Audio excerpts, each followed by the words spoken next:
Welcome to Tripura Info News Update.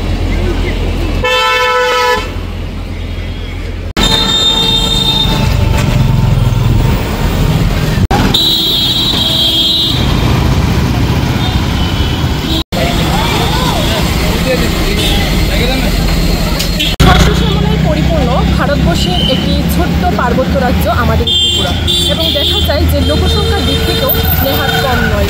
কিন্তু বর্তমান সময়ে আমরা লক্ষ্য করছি যে কিছু সংখ্যক উদাসীন মানুষের কারণে নরক গুলজারে পরিণত হচ্ছে আমাদের চারপাশের পরিবেশ এবং আমাদের ভারত সরকার স্বচ্ছ ভারত প্রকল্পের নামে বিপুল পরিমাণে অর্থ ব্যয় করলেও যে বড় বড় রাস্তার পাশে আবর্জনা স্তূপ থেকে যে দুর্গন্ধ ছড়িয়ে পড়ছে তাতে করে স্কুল, কলেজ এবং অফিস যাত্রী সহ সাধারণ মানুষ একদম অতিষ্ঠ হয়ে পড়েছে এবং এই আবর্জনা স্তূপ থেকে মশা মাছির অতিষ্ঠে একেবারে অতিষ্ঠ হয়ে পড়েছে সুবুদ্ধি সম্পন্ন মানুষজন। এবং আমরা লক্ষ্য করছি যে কিছু সংখ্যক সচেতন সুনাগরিক সঠিক জায়গায় ডাস্টবিন থাকলেও আবর্জনা ডাস্টবিনে না ফেলে যত্রতত্র ফেলে দিচ্ছে এবং তাতে করে যেমন অস্বাস্থ্যকর পরিবেশের সৃষ্টি হচ্ছে ঠিক তেমনি আমরা পরিবেশের সৌন্দর্য হারাচ্ছি।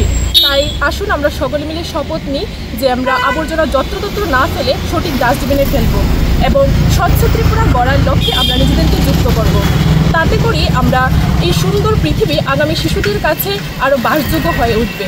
আর এই সচেতন বার্তা আমরা প্রত্যেক ঘরে ঘরে পৌঁছে দেওয়ার উদ্দেশ্যে এবং সচেতন সুনাগরিককে আরও বেশি করে সচেতন করার লক্ষ্যে আজকে আমরা উইমেন্স কলেজ এনএসএস ইউনিটের পক্ষ থেকে পথ চলতি সকলের মধ্যে এই লিফলেটগুলি করছি। আপনার পরিচয়টা? আমার নাম Mitu Das, women's college NSS unit. Subscribe to Tripura Info and press the bell icon so that you never miss any latest updates and news on Tripura.